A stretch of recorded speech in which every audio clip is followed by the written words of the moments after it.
CAR T cells, from their inception in the early 90s, they have gone a long way into the products that we have available now. We had the first generation CAR T cells that they didn't work so well, and then the fantastic success of the second generation CAR T cells, and that we now use in clinic, and there are quite a few licensed products for B-cell malignancies.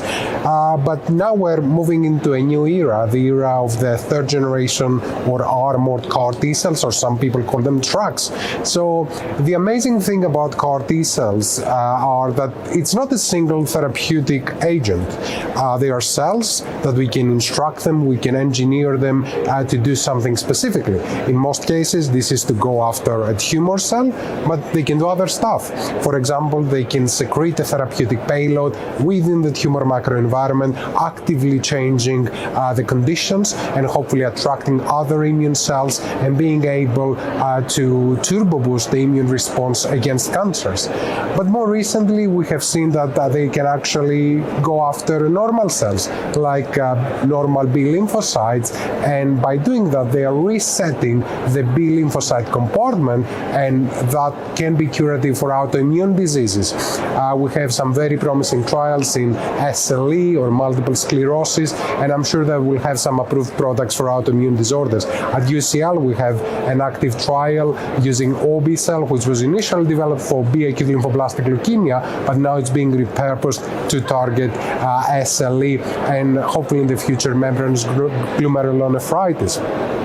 However, there have been some other advancements in CAR T cells, and now moving into my work, which will be to develop CAR T cells for myelofibrosis.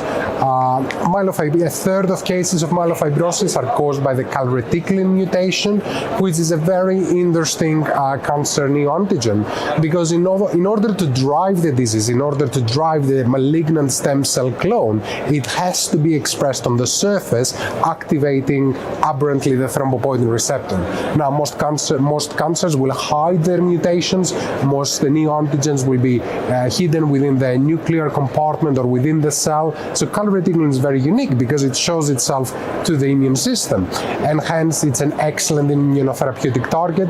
And there are actually ongoing phase 1 trials using monoclonal antibodies and bispecific T-cell engagers. But at UCL, in collaboration with Oxford, we developed the first CAR T-cell therapy, which in a way is the most potent immunotherapy to go after this target.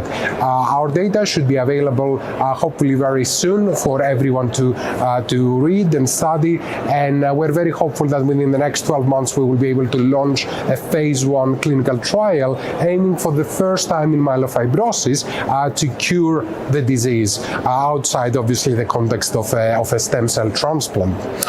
So we're very excited about that. I think the CAR T field is expanding, is advancing into new territories. I think the last thing remaining is how we can tackle solid tumors, but again there have been some trials that are very promising. The armored CAR T cells we discussed earlier on may hold the key to actively changing the tumor microenvironment and overcoming the challenges that solid tumors pose, that these challenges are not always there for hematological cancers.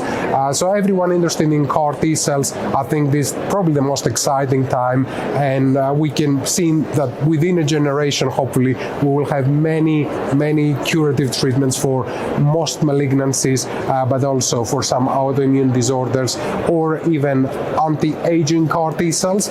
We had a talk by Dr. Corina Moore earlier on during EBMT, where she described how CAR T cells can clear aging cells, revitalizing organs, and potentially reversing aging in mice. So it's all very exciting. So I would encourage everyone to connect and to study and work on the CAR T field.